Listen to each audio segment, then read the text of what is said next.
Hello बच्चों, स्वागत है आप सभी का। आज हम 8 क्लास के 8 ग्रेड की हिंदी भाषा भारती का फर्स्ट चैप्टर देखने वाले हैं।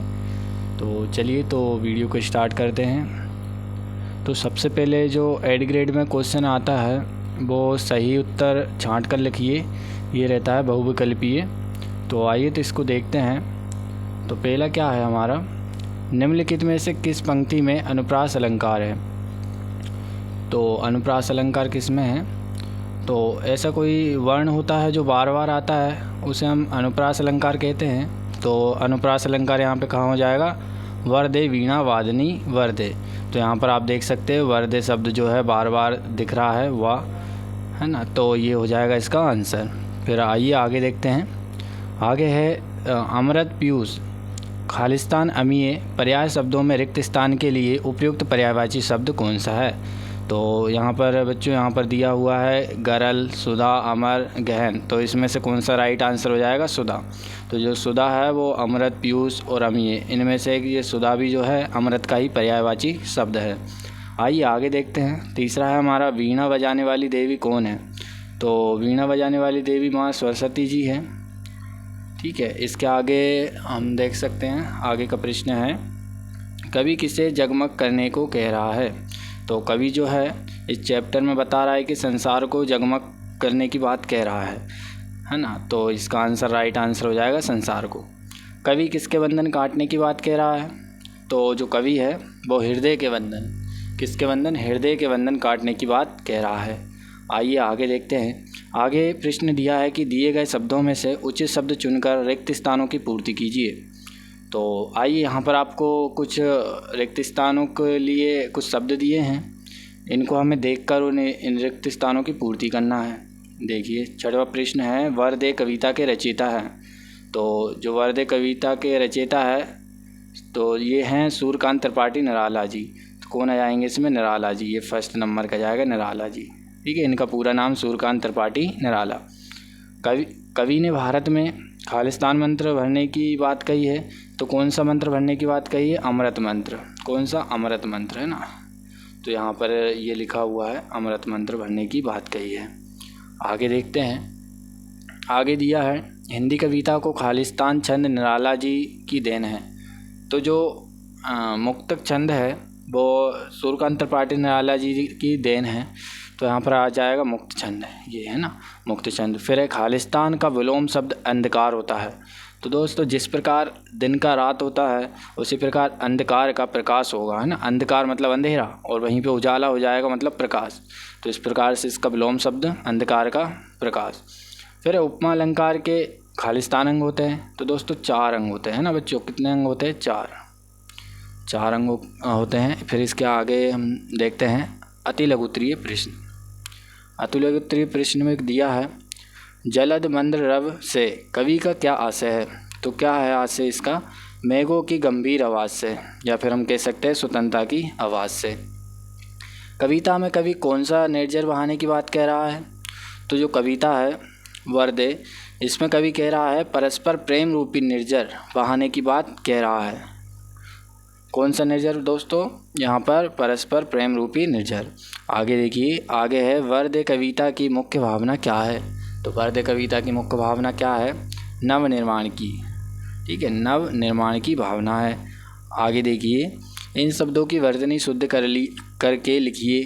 मातृभूमि, तो इन जो शब्द दिए हैं इनको हमें सही से लिखना है। तो यहाँ पर आप देख सकते हैं मातृ, तो ये त्रा नहीं आता है, ये वाला राइट हो जाएगा इसका। निर्जर, तो जहाँ में ऊपर इसके ऊपर रा की रेप लगती है यहाँ पर ये राइट हो जाएगा। प्रकाश, इसकी भी रा की रेप सही नहीं लगी है तो इस प्रकार लगती है।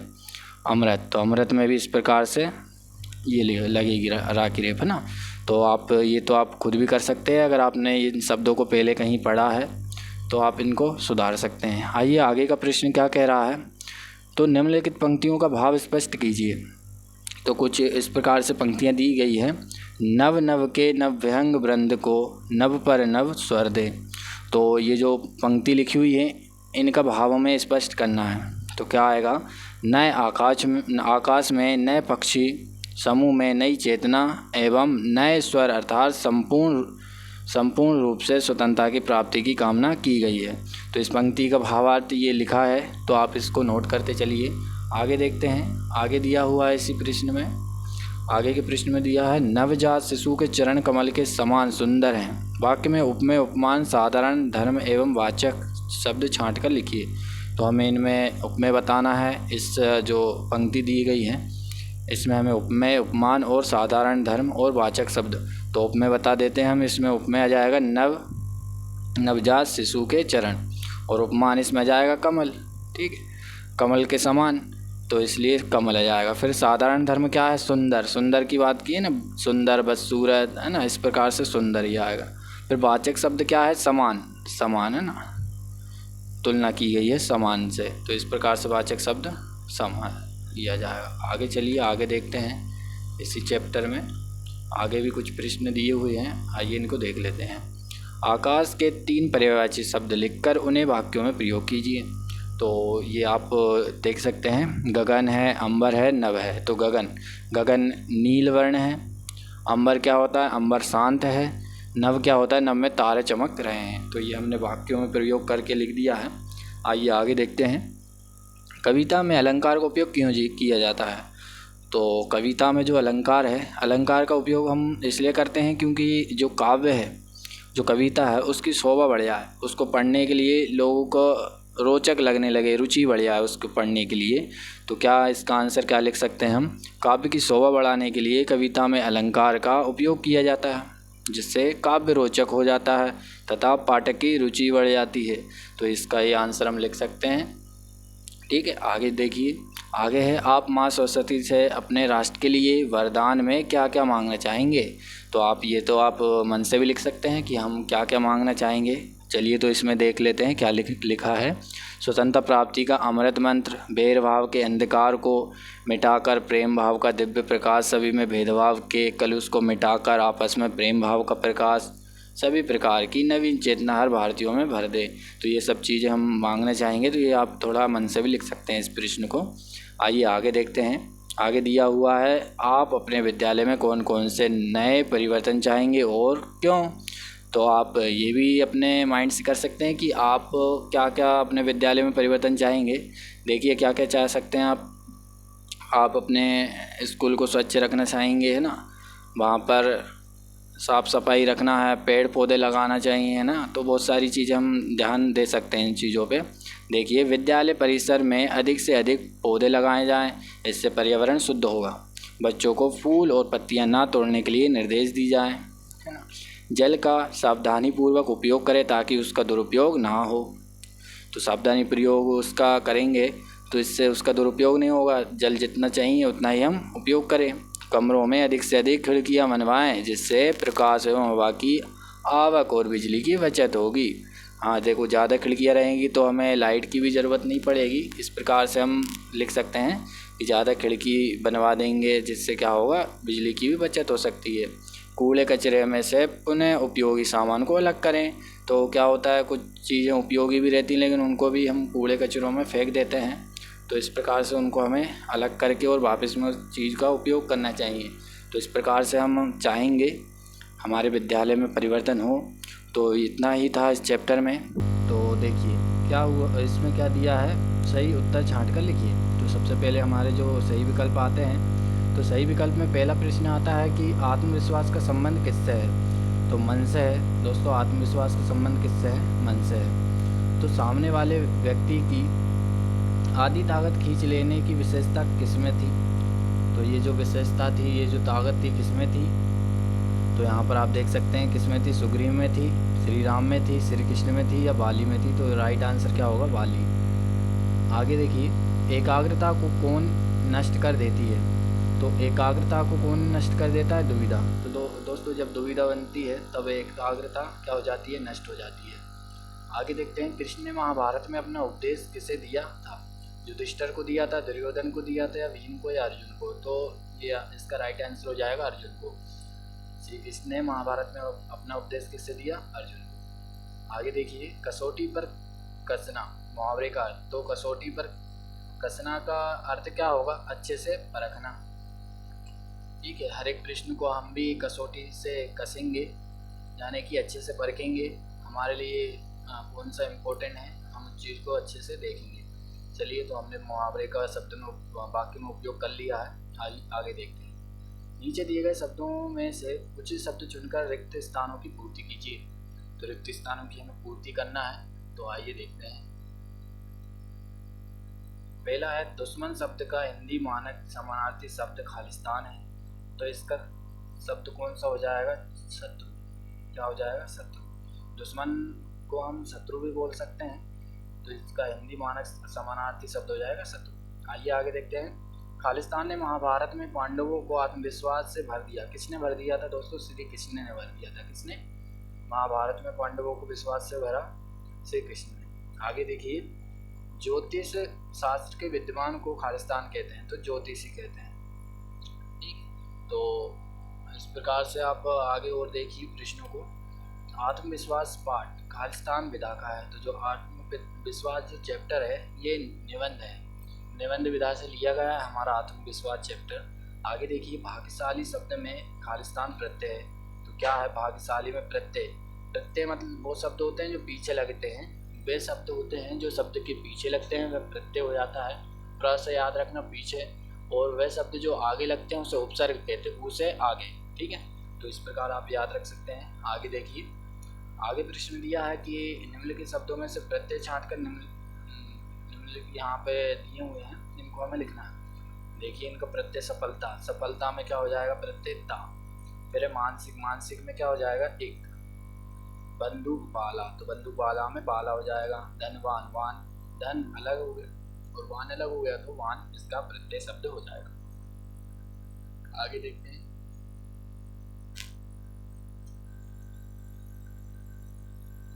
आगे दिया हुआ है इसमें प्रश्न, जो कि है विजय माला समासिक पद में कौन सा समास है? तो इसमें समाज आ जाएगा दोस्तों तत्पुरुष समास, संबंध तत्पुरुष समास, विजय की माला। इसको हम इस प्रकार लिख सकते हैं इस समाज में। फिर हमें किन लोगों से दूर रहना चाहिए? तो जो लोग परेशानियों, निराशाओं और असफलताओं की बातें करते हैं उसे दूर रहना चाहिए। तो जो नेगेटिव थिंकिंग रखते हैं, सोच रखते हैं, उनसे हमें क्या रहना चाहिए? दूर रहना चाहिए। ठीक है, आगे देखते हैं। राम बाली के सामने आकर क्यों नहीं लड़े? तो राम बाली के सामने आकर क्यों नहीं लड़े? इसलिए नहीं लड़े क्योंकि इससे बाली को मिले वरदान की मर्यादा भंग हो जाती। बाली को अपने शत्रु के आधे बल को खींच लेने का वरदान प्राप्त था। आगे देखते हैं, ये प्रश्न का आंसर हो गया है। और ये भी पूछा जाता है कि बाली को क्या वरदान प्राप्त था, तो आप उसको भी देख सकते हैं। आगे देखिए क्या दिया हुआ है। विरोधी को हम शक्तिशाली क्यों मान लेते हैं? क्यों मान लेते हैं? हम अपनी आत्महीनता के कारण विरोधी को शक्तिशाली मान लेते हैं। हमें खुद पर विश्वास नहीं होता है, इसलिए हम दूसरे को क्या मान लेते हैं? शक्तिशाली। हमें अपना आत्मबल नहीं खोना चाहिए। आगे देखते हैं। सफलता की, विजय की, उन्नति की कुंजी तो अविचल श्रद्धा ही है। इस वाक्य का भाव स्पष्ट कीजिए। तो इसका भाव स्पष्ट करते हैं कि किस प्रकार से ये जो पंक्तियाँ लिखी है इनका अर्थ क्या बनता है। अटल श्रद्धा ही व्यक्ति का मनोबल बढ़ती है, जो उसकी विजय एवं उन्नति का मार्ग प्रशस्त करती है। क्योंकि अटल श्रद्धा, अगर श्रद्धा नहीं होगी तो व्यक्ति का मनोबल कैसे बढ़ेगा? इसलिए उसमें एक अटल श्रद्धा होनी चाहिए, तब व्यक्ति का मनोबल बढ़ता है। फिर आगे देखिए, लेखक के मित्र के गुणों पर प्रकाश डालते हुए बताइए कि हमें इससे क्या शिक्षा लेनी चाहिए। तो लेखक के बारे में दिया हुआ था चैप्टर में। आइए तो इसके बारे में क्या लिखेंगे हम। लेखक का मित्र अपनी पत्नी के साथ में था और उपन्यास पढ़ने में तल्लीन था। उसे लगा कि भेड़िया वहाँ आ गया। वह पत्नी को अकेली छोड़कर चला गया। एक शिकारी को लेकर आया और देखा तो वह कुत्ता था। अतः हमें सावधानीपूर्वक देखना चाहिए। तो हमें ऐसा भी नहीं कि हमने किसी को देख लिया और डर के हम भाग लिए, पहले उस चीज़ को हमें सही से जांचना परखना चाहिए। इसका यही अर्थ बनता है। किसी भी प्रतियोगी परीक्षा में सफल होने के लिए क्या क्या जरूरी है? किसी भी प्रतियोगी में परीक्षा में सफल होने के लिए आत्मविश्वास एवं दृढ़ निश्चय आवश्यक है। अगर हमें आत्मविश्वास नहीं होगा तो हम परीक्षा में उत्तीर्ण कैसे हो पाएंगे? अगर हमें विश्वास है कि हाँ पेपर को हम कर सकते हैं, हमें याद है सब कुछ, बहुत सरल पेपर आता है, तो हमारे अंदर आत्मविश्वास होना चाहिए। दूसरी चीज़ों को हमें सरल समझना चाहिए। तो इस प्रकार से हम देख सकते हैं। आगे देखिए, आत्मविश्वास के बूते पर जीवन में सब कुछ करना संभव है। आत्मविश्वास पाठ के आधार पर किसी महान व्यक्तित्व उदाहरण देते हुए उक्त कथन का स्पष्ट कीजिए। तो आइए तो इसको जो कथन है इसको हम स्पष्ट करते हैं, किस प्रकार से करेंगे। देखिए क्या है, आत्मविश्वास के बूते पर कुछ भी संभव है, करना संभव है। एक बार सुभाष चंद्र बोस एक प्रतियोगी परीक्षा दे रहे थे। वहाँ निरीक्षक ने उनसे एक चलते हुए पंखे की पंखुड़ियाँ क्या गिनी जा सकती है, ये प्रश्न किया किसी ने ना उनसे। फिर सुभाष चंद्र बोस ने आत्मविश्वास के साथ पंखे का स्विच बंद कर कहा, हाँ अवश्य गिनी जा सकती है। तो दोस्तों कुछ भी काम जो है कठिन नहीं होता, हम उस चीज़ को सरल बना सकते हैं। तो इस प्रकार से आप लिख सकते हैं ना, इसमें छोटी सी कहानी थी। आइए आगे देखते हैं। गद्यांश को पढ़कर उसका सार अपने शब्दों में लिखिए। तो हर व्यक्ति की अपनी क्षमताएं एवं सीमाएं होती है।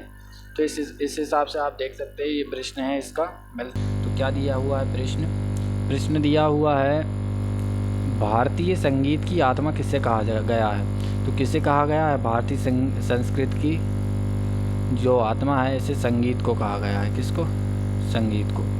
प्रतिदिन शब्द में कौन सा समास है, तो इसमें अव्ययी भाव समास आ जाएगा। कौन सा समास, अव्ययी भाव। आगे देखते हैं आगे का प्रश्न।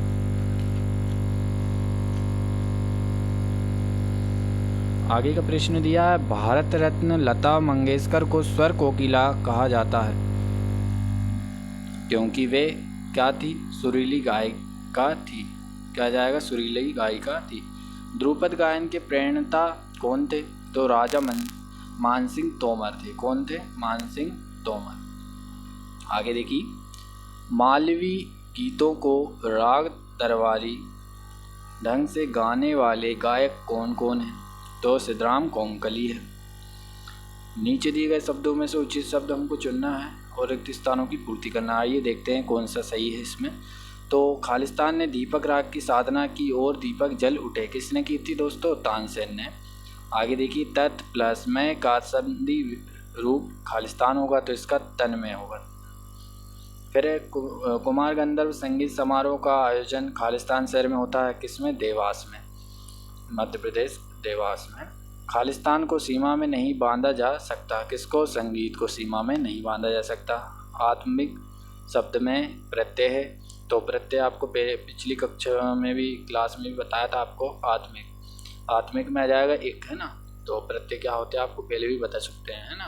तो क्या है ये प्रत्यय, यानी कि पीछे लगने वाले शब्दों को प्रत्यय और उपसर्ग जो आगे लगते हैं उनको हम उपसर्ग कहते हैं। आइए आगे देखते हैं। आगे दिया हुआ अति लघुत्तरीय प्रश्न। अति लघुत्तरीय प्रश्न में दिया क्या है, समाधि स्थल और राग रागिनी शब्द का समास विग्रह कीजिए। तो समास विग्रह करना है, कैसे करेंगे, समाधि स्थल, समाधि का स्थल, राग रागिनी मतलब राग और रागिनी। लता मंगेशकर द्वारा गाए गए किसी एक राष्ट्रीय भक्ति गीत के बोल मुखड़ा लिखिए। तो आपने सुना होगा लता मंगेशकर का जो देशभक्ति गीत है, हम उसका लिख सकते हैं जैसे कि ये मेरे वतन के लोगों जरा आँख में भर लो पानी। तो इसकी 4 लाइनें आप लिख सकते हैं। आइए आगे देखते हैं प्रश्नों को। आगे दिया हुआ है, बादशाह अकबर ने तानसेन से क्या हट की थी। तो क्या हट की थी, बादशाह अकबर ने तानसेन से अपने संगीत का प्रभाव दिखाने की हट की थी।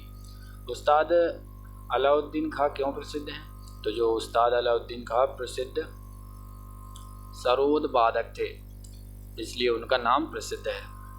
क्यों थे ये, सरोद वादक थे। आइए देखिए, किन्हीं 5 वाद्य यंत्रों के नाम लिखिए तथा उनमें से कोई जो प्रसिद्ध संगीतकार है जो उसको बजाता है उनका नाम लिखना है। तो देखिए, हारमोनियम है, हारमोनियम हो गया, फिर तबला है, वायलिन हो गया, वीणा हो गया, क्या है बांसुरी, जिसके प्रसिद्ध जो संगीतकार है वो है बांसुरी वादक का नाम इसका पंडित हरिप्रसाद चौरसिया, पंडित हरिप्रसाद चौरसिया। फिर लता जी को समूचे राष्ट्र की गायिका क्यों कहा जाता है, तो लता जी को हर भाव धर्म और भाषा के गीतों में अपने स्वरों को संजोया, इसलिए उन्हें समूचे राष्ट्र की गायिका कहा जाता है। आगे प्रश्न में क्या कहा है, अपने क्षेत्र के किसी एक लोक गीत की 4 पंक्तियाँ लिखिए और यह भी बताइए कि इससे कब गाया जाता है। तो अपने जो क्षेत्र में कोई प्रचलित पंक्तियाँ हैं, लोकगीत हैं, उनको आप लिख सकते हैं जो कि इसमें लिखा हुआ है। आप ये भी लिख सकते हैं या फिर अपने यहाँ की कोई लोकप्रिय गीत लिख सकते हैं। आगे देखिए, मध्यकालीन भारत में संगीत की परंपरा कहाँ से प्रारंभ हुई? इस स्थान पर संगीत से जुड़ा कौन सा आयोजन होता है? तो मध्यकालीन भारत में संगीत की परंपरा ग्वालियर जिले से हुई है, ग्वालियर घराने से हुई है। यहाँ अखिल भारतीय तानसेन समारोह का आयोजन किया गया था। तो ये मध्य प्रदेश में ग्वालियर में हुई थी। यहाँ पर क्या हुआ था? अखिल भारतीय तानसेन समारोह, ठीक है, ये आयोजन हुआ था। आगे देखिए, दीर्घ उत्तरीय प्रश्न दिए हुए हैं। मानव जीवन से संगीत कैसे जुड़ा है? अपने शब्दों में लिखिए। तो ये हम अपने शब्दों में भी लिख सकते हैं। मानव जीवन से किस प्रकार जुड़ा है? देखिए, मानव जीवन में संगीत हमारे जन्म से शुरू होकर मृत्यु के पलों तक जुड़ा है। तो जैसे प्रकार हमारा जन्म होता है और मृत्यु होती है, तब तक ये संगीत हमारे साथ रहता है। जन्म लेते ही बधाई गीत, फिर मंगल गान, है ना।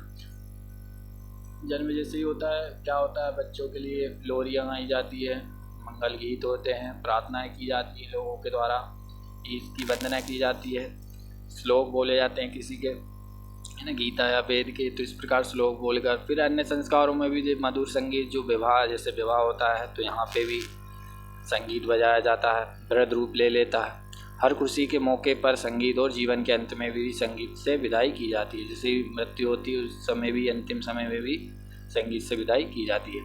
फिर आप अपनी पसंद के किसी एक संगीतकार के बारे में कम से कम 10 पंक्तियाँ लिखिए। तो 10 पंक्तियाँ लिखना है आपको, किसी जो आपको जो पसंद है इस चैप्टर में, है ना, या कोई भी अलग से भी संगीतकार है, किसी के बारे में भी लिख सकते हैं। क्या लिखा है? उस्ताद बिस्मिल्लाह खान। तो क्या भारतीय संगीत के संगीतकार बिस्मिल्लाह खान विस्मरणीय हैं? शहनाई वादन में इन्हें महारत हासिल थी, शहनाई बजाते थे बहुत अच्छे, है ना। तो इन्हें अक्सर उस्ताद की उपाधि से जाना जाता है, उस्ताद कहा जाता था। कट्टर मुसलमान होते हुए भी उन्होंने हिंदू और मुस्लिम दोनों में समारोह में प्रस्तुति दी। इन्होंने लाल किले पर ध्वज फहराने के वक्त अपनी प्रस्तुति दी। 2001 में उन्हें भारत रत्न से सम्मानित किया गया था। उन्होंने कई देशों के प्रस्तुति के लिए प्रस्ताव ठुकराए। भारत सरकार के आग्रह पर एडिनबर्ग महोत्सव में प्रस्तुति दी।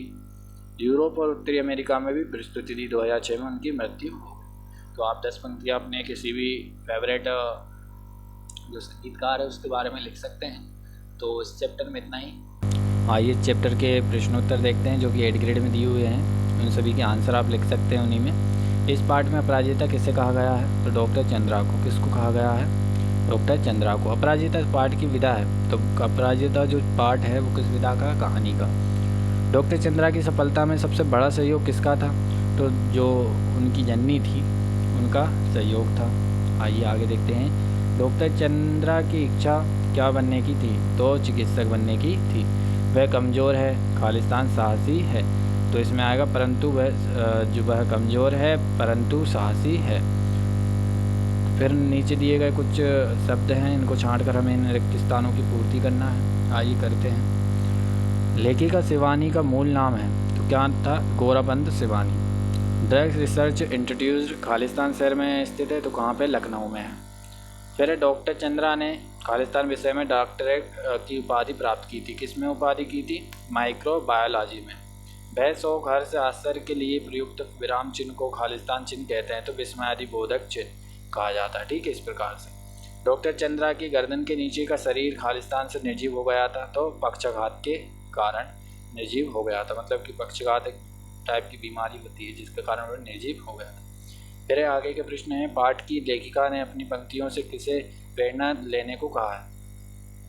तो मेधावी युवकों को। फिर आगे देखते हैं आगे का चैप्टर में क्या दिया हुआ है।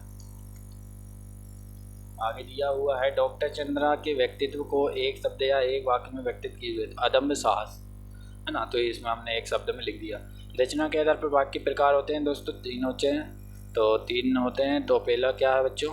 साधारण वाक्य, संयुक्त वाक्य, मिश्र वाक्य। साधारण वाक्य जैसे सिंपल, मैं खाना खा रहा हूँ। संयुक्त वाक्य जिसमें 2 वाक्य और जुड़े आए हैं ना। तो इस प्रकार से ये 3 रचना के आधार पर वाक्य के प्रकार हुए। डॉक्टर चंद्रा की माँ श्रीमती सुब्रमण्यम के किस गुण से आप प्रभावित हैं? तो सहिष्णुता एवं दृढ़ निश्चय के कारण हम प्रभावित हैं। अपराजिता पाठ की लेखिका ने लड़की को देवांगना क्यों कहा है? तो नियति के प्रत्येक आघात को अंतिम अति मानवीय धैर्य एवं साहसपूर्वक झेलते हुए कर्मशीलता के कारण देवांगना कहा है। साहसी जननी किसे कहा गया है और क्यों? साहसी जननी श्रीमती टी सुब्रमण्यन को कहा गया है क्योंकि उन्होंने लगातार 25 वर्षों तक सहिष्णुता के साथ अपनी पुत्री के साथ कठिन साधना की। फिर इस पाठ का शीर्षक अपराजिता क्यों रखा गया? जीवन में अनेक कठिनाइयां होने के बावजूद डॉक्टर चंद्रा ने जीवन में कभी हार नहीं मानी और अपने लक्ष्य को प्राप्त किया। इसलिए इस पाठ के शीर्षक के माध्यम से उन्हें अपराजिता कहा गया है। डॉक्टर चंद्रा के ऊपर धर्म में गति कैसे आई? तो कैसे आई है? एक ऑर्थोपेडिक सर्जन द्वारा 1 वर्ष तक कष्ट साध्य उपचार चलने के बाद एक दिन स्वयं उनके ऊपर धड़ में गति आ गई। फिर 25 वर्ष तक सहिष्णु महिला ने पुत्री के साथ साथ कैसी कठिन साधना की? इस वाक्य में लेखिका ने किसके जीवन को कठिन साधना कहा और क्यों कहा है? तो 25 वर्ष तक डॉक्टर चंद्रा की माता श्रीमती टी सुब्रमण्यम ने अपनी पुत्री को प्रोत्साहित करते हुए हर प्रकार से साथ दिया, जिसके कारण उन्हें सहिष्णु महिला कहा गया। उनके प्रोत्साहन से ही चंद्रा को अपने लक्ष्य तक पहुंचने में सहायता मिली। अतः लेखिका ने डॉक्टर चंद्रा की माता के जीवन को कठिन साधना कहा है। आगे का प्रश्न एक लास्ट प्रश्न बचा है, आइए देखते हैं क्या कहा है। ईश्वर सभी द्वार एक साथ बंद नहीं करता। यदि एक द्वार बंद करता है तो दूसरा द्वार खोल देता है। इस कथन को हमें उदाहरण सहित स्पष्ट करना है। ईश्वर की इस कृपा का प्रत्यक्ष उदाहरण नेत्रहीन व्यक्ति में देखने को मिलता है। नेत्रहीन व्यक्ति गायन कला या किसी वाद्य विशेष को बढ़ती एकाग्रता के साथ बजा सकते हैं। अतः ईश्वर ने उनको नेत्रों के द्वारा बंद द्वार कर अन्य गायन या वादन की कला के द्वार खोल दिए। प्राचीन कवि सूरदास इसके उदाहरण हैं। जैसे कि दोस्तों कोई अंधा व्यक्ति होता है, अगर उसको दिखता नहीं, लेकिन क्या करते हैं, भगवान उनको कुछ न कुछ चीज़ें ऐसी दे देते हैं कि उनका गुजारा चल सके या उसका जीवन व्यतीत हो जाए। जैसे कि कवि थे सूरदास है ना, ये अंधे थे। तो इस प्रकार से आप लिख सकते हैं। तो प्रश्नोत्तर में सबसे पहले जो आते हैं सही विकल्प आते हैं, तो सही विकल्प को देखते हैं। सही विकल्प में लिखा है श्री मुक्तानंद जी से मिलिए। पाठ किस विधा का है? तो देखो किस विधा का है ये जो चैप्टर दिया गया है, तो ये व्यंग विधा का है। किसका है? व्यंग विधा का। ठीक है, तो व्यंग विधा इसमें आंसर आ जाएगा। फिर आगे का है अजायब घर का समानार्थी शब्द है। तो अजायब घर का समानार्थी शब्द क्या हो जाएगा? संग्रहालय। ठीक है, जिसमें संग्रह किया जाता है वह अजायब घर, या फिर बोल सकते हैं हम उसके जैसे ही है संग्रहालय। ठीक है, फिर मुफ्त का चंदन घिस मेरे नंदन। लोकोक्ति इस पाठ में किस पर खरी उतरती है? किस पर खरी उतरती है? तो यहाँ पर जो मेन कैरेक्टर थे कौन? मुक्तानंद जी थी, तो उन पर ये खरी उतरती है, क्योंकि मुक्तानंद जी जो थे वो मुफ्त की चीज़ें लेते थे। तो मुफ्त का चंदन घिस मेरे नंदन इन पर खरी उतरती है। फिर आगे आते हैं मुफ्त की चीज़ों का मज़ा किस स्वभाव के लोग ले पाते हैं? तो निसंकोची है ना, निसंकोची, जिसको कोई संकोच ना हो, निसंकोची लोग इस मुफ्त की चीज़ों का मज़ा ले पाते हैं। फिर है मुक्तानंद जी सबको अच्छी तरह परख कर अपना काम बना लेते थे। रेखांकित शब्द के लिए प्रयुक्त मुहावरा क्या है? अच्छी तरह परख कर। तो इसका जो मुहावरा है वो है नब्ज टटोलना। नब्ज टटोलना का अर्थ क्या हो जाएगा? अच्छी तरह परख कर। फिर है हमारे रिक्त स्थान आते हैं। तो रिक्त स्थान में हमारा है अखबार शब्द का हिंदी मानक शब्द क्या होगा? तो क्या होगा यहाँ पर? समाचार पत्र होगा। तो अखबार को हम हिंदी में क्या बोल सकते हैं? समाचार पत्र। ठीक है, मुफ्त में चीज़ पाने के खालिस्तान एक सटीक उदाहरण थे। कौन? मुक्तानंद जी थे। मुक्तानंद जी आ जाएगा इसका आंसर। पाठ के मुख्य पात्र के पान खाने का भी शौक़ खालिस्तान वालों की जेब से ही होता है। तो किसके जान पहचान? जिसकी जान पहचान होती है उसके साथ होता है। ठीक है, जनसंख्या वृद्धि का एक कारण खालिस्तान भी है। तो अशिक्षा क्या है? अशिक्षा है। दिन शब्द का अर्थ दिवस होता है, जबकि दीन शब्द का अर्थ क्या होगा? दयनीय। दयनीय हो जाएगा दोस्तों, है ना। देखो बच्चों, जैसे दिन है तो दिन का दिवस भी बोलते हैं, जैसे ही दीन है तो दीन को दयनीय भी बोल सकते हैं। ठीक है, फिर प्रश्नोत्तर पर आते हैं। तो यहाँ पर दिया हुआ है अति लघुत्तरीय प्रश्न। अति लघुत्तरीय प्रश्न में पहला दिया है मुक्तानंद जी अपनी कार्यसिद्धि के लिए किन नीतियों का उपयोग करते हैं? तो किन नीतियों का मुक्तानंद जी अपनी कार्यसिद्धि के लिए साम दाम दंड भेद नीतियों का उपयोग करते हैं? आइए आगे देखते हैं हम प्रश्नों को। अब आगे के प्रश्नों को हम निकालते हैं। तो आगे प्रश्न दिया हुआ है इसमें। तो आगे का प्रश्न क्या कहता है, देखिए यहाँ पर, ई-लोक किसे कहते हैं? तो ई-लोक हम जिस लोक में रहते हैं, है ना, जिस लोक में हम जीवन यापन कर रहे हैं उसी को हम ई-लोक कहते हैं। ठीक है, ये ई-लोक मतलब इस लोक, इसी लोक का, है ना, इसका हिंदी में हम समझ सकते हैं इस प्रकार से। आगे देखिए, एक दिन सुबह ही मेरे घर पर पधारे, बोले भाई जरा कालिदास ग्रंथावली दे दो। इस वाक्य में विराम चिन्हों का उपयोग करके लिखिए। तो कहाँ कहाँ विराम चिन्ह का उपयोग हो जाएंगे? यहाँ पर, है ना, यहाँ पर आप देख सकते हैं ये कुछ 6699 हम जिसे बोलते हैं, है ना, ये इस प्रकार से कोमा लगा के हम इसको लिख सकते हैं। ठीक है, विराम चिन्हों का उपयोग करके हम लास्ट में विराम चिन्ह लगा सकते हैं। फिर है, मुक्तानंद जी स्कूल के प्रिंसिपलों और मैनेजरों के घरों पर धरना क्यों देते थे? तो अपने फीस अपने बच्चों की फ़ीस थी उसको माफ़ कराने के चक्कर में मुक्तानंद जी स्कूल में प्रिंसिपलों और मैनेजरों के घर में धरना देते थे, उनके घर में जाते थे। ठीक है, बार बार। फिर है लघुत्तरीय प्रश्न। लघुत्तरीय प्रश्नों को देखेंगे। लघुत्तरीय प्रश्न पे पहला प्रश्न है, माले मुफ्त दिले बहरहम। कहावत के 3 उदाहरण लिखिए।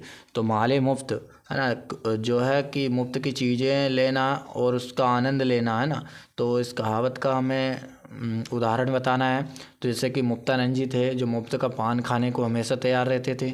फिर है, लोग मुफ्त में अखबार पढ़ने में बेहद रुचि रखते हैं ना, कहीं भी दुकानों पर चले जाते हैं और मुफ्त का अखबार पढ़ते हैं। तो ये कारण लिख सकते हैं, हम उदाहरण लिख सकते हैं। तीसरा है, कई बच्चे मुफ्त की पतंग पकड़ने में जान गंवा देते हैं ना, जैसे पतंग टूटती है तो बच्चे बड़ा देख के और उसके पीछे भागते हैं। तो ये हम लिख सकते हैं। फिर आगे आगे है, समाचार पत्र पढ़ने के लाभ क्या हैं? तो जो समाचार पत्र हैं हम उनको क्यों पढ़ते हैं, उनके लाभ क्या हैं? तो हम बहुत से कारण बता सकते हैं। जैसे कि समाचार पत्रों से हमें डेली की जो प्रतिदिन की जो घटनाएं रहती हैं उनसे हमें रूबरू हो जाते हैं हम, है ना, बहुत सी घटनाओं के बारे में जानकारी मिलती है। हम उसमें मनोरंजन के लिए भी पढ़ सकते हैं। उसमें हमें खेल संबंधित जो घटनाएं रहती हैं उनके बारे में पता चलता रहता है, और भी बहुत सी चीज़ें, है ना, तो हम मन से भी लिख सकते हैं। तो इसमें देखिए, इसमें हमने जो हमारी 8th ग्रेड है इसमें क्या लिखा है, विश्व भर से जुड़ना। ठीक है, पूरा विश्व भर मतलब कि दुनिया से हम जुड़ सकते हैं। लोकतंत्र के प्रवाही। फिर है, जनमत का प्रमुख साधन, जनता का मत जानने का प्रमुख साधन है। फिर एक ज्ञान वृद्धि का साधन, ज्ञान की जो वृद्धि करना है उसका भी एक प्रकार का साधन है। मनोरंजन का साधन, मनोरंजन भाई इंटरटेनमेंट भी ज़रूरी है, तो उससे हम समाचार पत्र पढ़कर भी कर सकते हैं। उसमें आता है बॉलीवुड वाला, है ना, कुछ चुटकुले भी आते हैं, तो ये सब, और सुविचार भी आता है ना। तो इस प्रकार से व्यापार में उपयोगी अधिकारियों एवं नेताओं की जानकारी, संपत्ति खरीदी बिक्री और वैवाहिक संबंध, तो अनेक प्रकार की जो लाभ हैं हम लिख सकते हैं।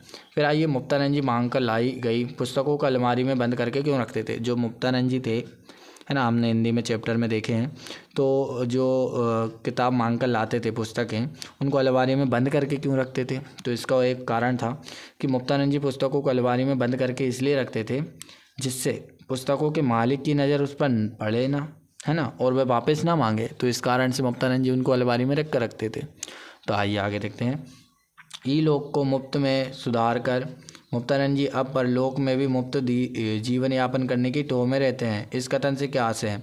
तो मुक्तानंद जी की धारणा है कि जब इस लोक में ईश्वर उन्हें हर इच्छा की पूर्ति मुफ्त में करवा सकता है तो स्वर्ग की प्राप्ति भी ईश्वर मुफ्त में करा देगा। यही इन पंक्तियों का आशय है।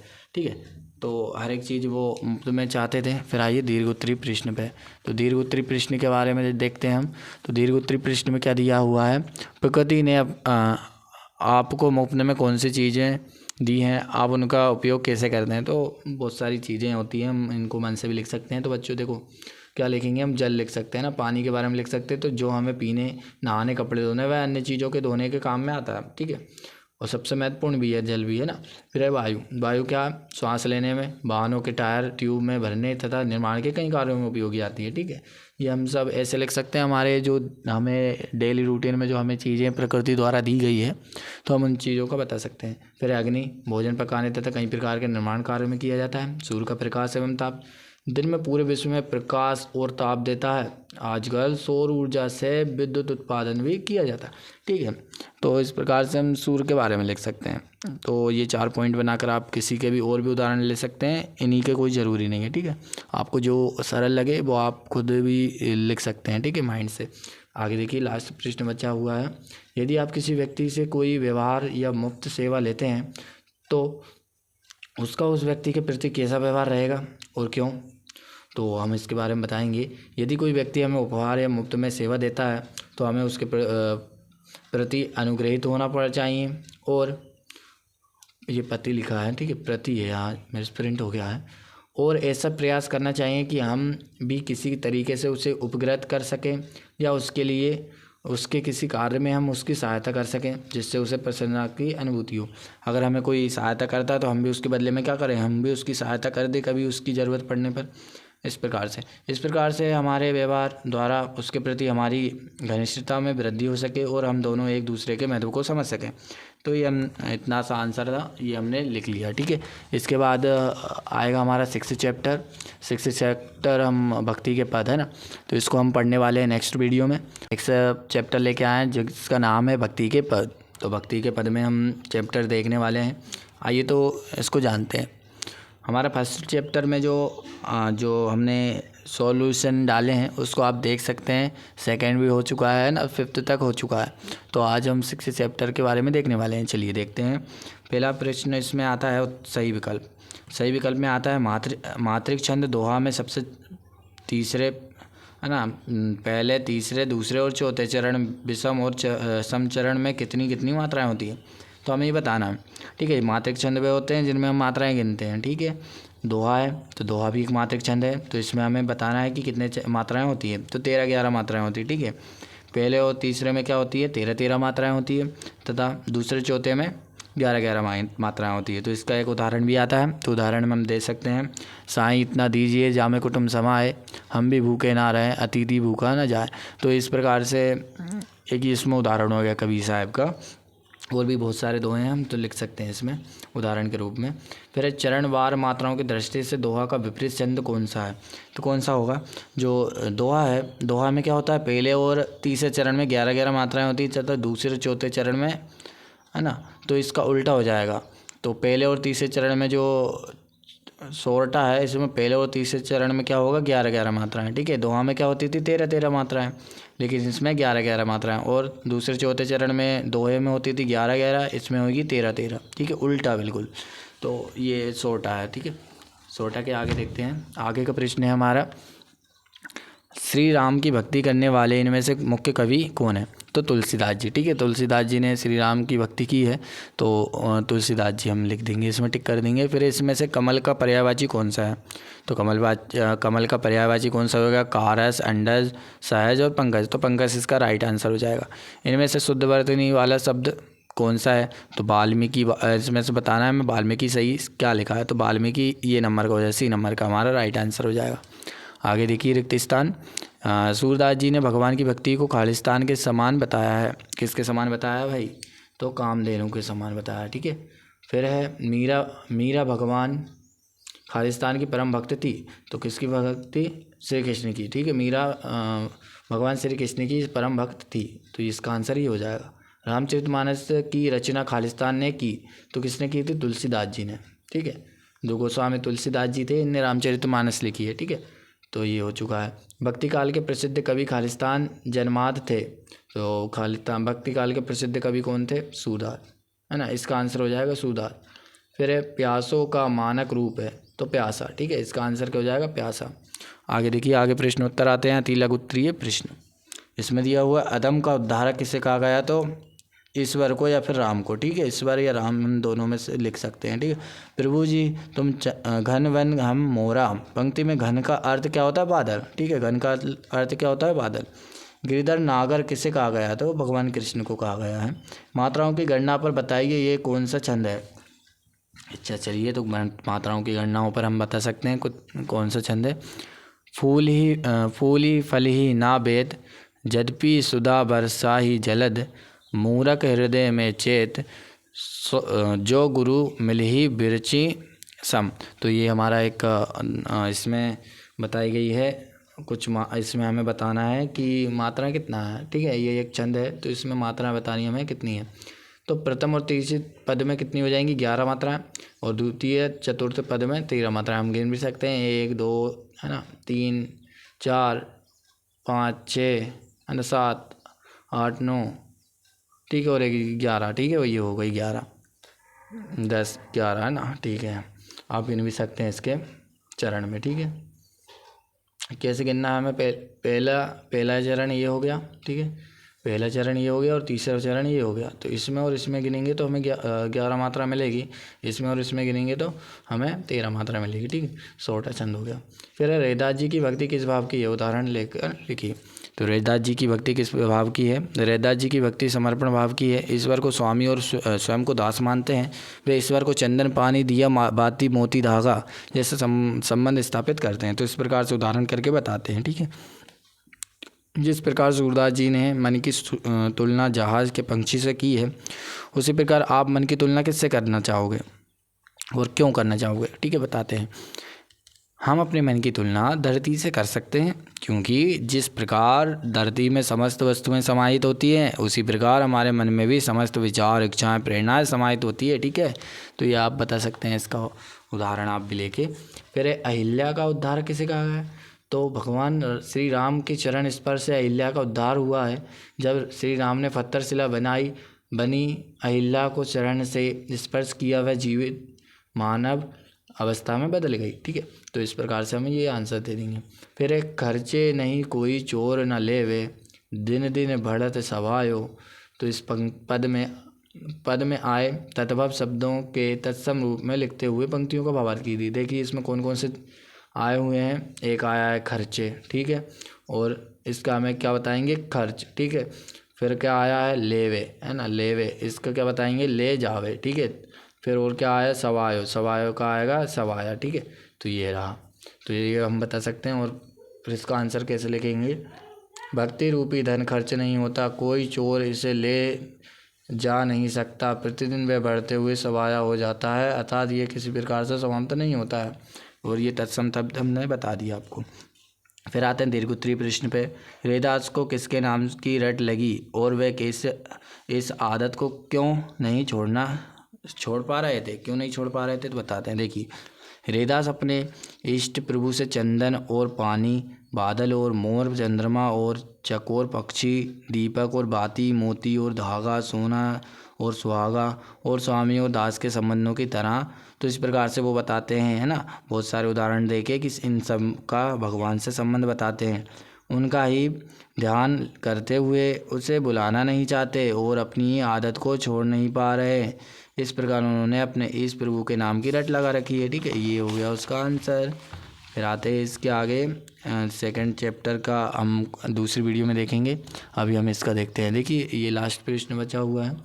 हाँ, क्या बताना है, भक्ति के प्रमुख कवि कौन कौन से, उनमें से किसी एक कवि जो आपको पसंद है उसके बारे में 5 पंक्तियाँ लिखी है। तो भक्ति के बहुत सारे प्रमुख कवि हैं, जैसे कबीर साहब जी हैं, तुलसीदास जी है ना, सूरदास है, नंददास है, कृष्णदास, परमानंद है ना, बहुत सारे ऐसे कवि हैं, आप नाम देख सकते हैं। मीराबाई है, ठीक है, ध्रुवदास है, रस खान है, स्वामी हरिदास, सूरदास, मदन मोहन, है ना, तो ये नाम लिखे हुए हैं, आप देख सकते हैं। फिर आता है इनमें से हम किसी एक कवि के बारे में हम लिख सकते हैं, है ना, जो कि प्रसिद्ध हुए हैं ज़्यादा। तो जैसे कबीर साहब जी आते हैं, तो कबीर साहब जी के बारे में बता सकते हैं कि कबीर साहब जी एक कवि हुए हैं जो कि, है ना, तो ये तो इनके बारे में यहाँ पर लिखा हुआ है कुछ, तो आप इनमें से भी लिख सकते हैं। का 7 चैप्टर जिसका नाम है भेड़ाघाट, क्या नाम है, भेड़ाघाट, भेड़ाघाट चैप्टर का नाम होता है। तो भेड़ाघाट में क्या होता है उसके बारे में हमने चैप्टर में पढ़े होंगे। आज हम 8 ग्रेड के जो प्रश्नोत्तर पूछे जाते हैं उसको हम देखने वाले हैं, ठीक है। सबसे पहले आता है इसमें सही विकल्प। तो सही विकल्प में क्या पूछा जाएगा, देखिए भेड़ाघाट में कौन सी नदी बहती है, तो कौन सी, नर्मदा नदी। कौन सी बहती है, नर्मदा नदी। लोक मान्यता के अनुसार भेड़ाघाट में तपस्या करने वाले ऋषि कौन थे, तो भृगु कौन थे, भृगु। नर्मदा नदी का उद्गम कहाँ से हुआ, तो अमरकंटक से हुआ। कहाँ से हुआ, अमरकंटक से हुआ है। सही वर्तनी वाला शब्द कौन सा है, तो क्या होगा, प्रपात, ठीक है, ये वाला सही है, बाकी सब गलत है, ठीक है। फिर इन्होंने जन्म लेते ही भेड़ाघाट देखा और भेड़ाघाट देखते देखते ही मिट जाएंगे। लेखक ने एक बात किसके बारे में कही है? तो ये बात जो थी वहाँ पर की है संगमरमर की चट्टानों के लिए, जो सफ़ेद बिल्कुल वाइट जैसी चट्टानें थी उनके बारे में कहा था। ठीक है, फिर आते हैं नर्मदा नदी की लंबाई खालिस्तान मील है, तो कितनी मील है? 800 मील। ठीक है, ये 800 मील आ जाएगा। मध्य प्रदेश की खालिस्तान नदी की परिक्रमा की जाती है, तो परिक्रमा कैसे की, कौन सी नदी की जाती है? नर्मदा नदी की। ठीक है, तपस्या करने वाले को खालिस्तान कहते हैं, तपस्वी कहते हैं। ठीक है, सिंपल हो जाएगा। चट्टानों के घर्षण से नदी की धार से खालिस्तान स्वर निकलता है, घर घर घर स्वर निकलता है। ठीक है, घर घर घर घर नदी जब चट्टानों से नदी घर्षण होती है, निकलती है, तो कैसी आवाज़ आ रही है? घर घर घर घर घर घर। ठीक है, तो आप देख सकते हैं भेड़ाघाट में संगमरमर की चट्टानें खालिस्तान पर्वत की होती है, सतपुड़ा की। ठीक है, फिर आते हैं प्रश्नोत्तर पे। पाठ के अनुसार संस्कृत कोश में नींबू का उल्लेख करना कौन भूल गया? तो पाठ के अनुसार जो हमने भेड़ाघाट चैप्टर पढ़े, इसके अनुसार नींबू का उल्लेख करना कौन भूल जाता है? विक्रमादित्य के दरबार में संस्कृत के दिग्गज लेखक कालिदास भूल जाते हैं। ठीक है, कौन? कालिदास। लेखक ने भेड़ाघाट की चट्टानों को तपस्वी क्यों कहा? तो जो चट्टानों का निर्मल और स्वच्छ स्वरूप तपस्वी की भांति दिखाई देता था, इसलिए उसने भेड़ाघाट की चट्टानों को तपस्वी कहा है। फिर आगे देखिए, दूध धारा क्या है? दूध धारा एक प्राकृतिक जलप्रपात है जहाँ नर्मदा का पानी लगभग 10 मीटर की ऊंचाई से गिरता है, जिससे दूध या सफ़ेद झाग बनता है, इसलिए इसका नाम दूध धारा के दिया है ना। तो ऊपर से पानी जब गिरता है तो वो उस पर जो फुवारे टाइप का होता है ना, तो वो एक सफ़ेद सफ़ेद से उसमें झाग बन जाते हैं। ठीक है, तो उसे हम दूध धारा कह दिया जो लेखक था उसने।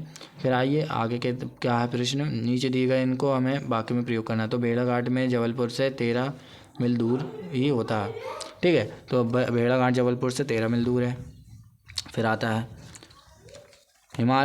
हिमालय की बर्फीली चोटियों और नर्मदा में क्या अंतर है? हिमालय की बर्फीली चोटी छल रही है, गल रही है, किंतु नर्मदा की सफ़ेदी में कोई परिवर्तन नहीं है, जैसे वह अमर है। दोनों ही यही अंतर है। ठीक है, तो इस प्रकार से हम ये अंतर हम लिख सकते हैं।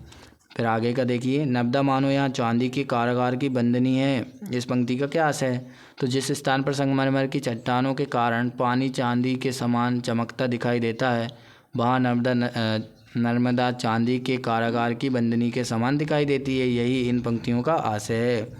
तो ये हम दिखा सकते हैं, लिख सकते हैं। ठीक है, लेखक माखनलाल चतुर्वेदी का नर्मदा से ममत्व क्यों है?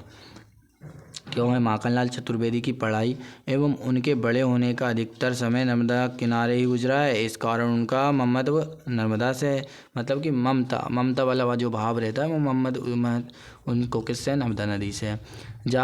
जात तो दूध धला आए, ये बात किसने कही थी? इस वाक्य को भाषा में लिखी, तो ये बात खेलते हुए एक ग्रामीण बच्चे ने की थी, तो मानक में ये दूध धारा है। ठीक है, फिर है दीर्घोत्तरी प्रश्न, बड़ा छोटों को सिर पर लेकर ही बड़ा होता है।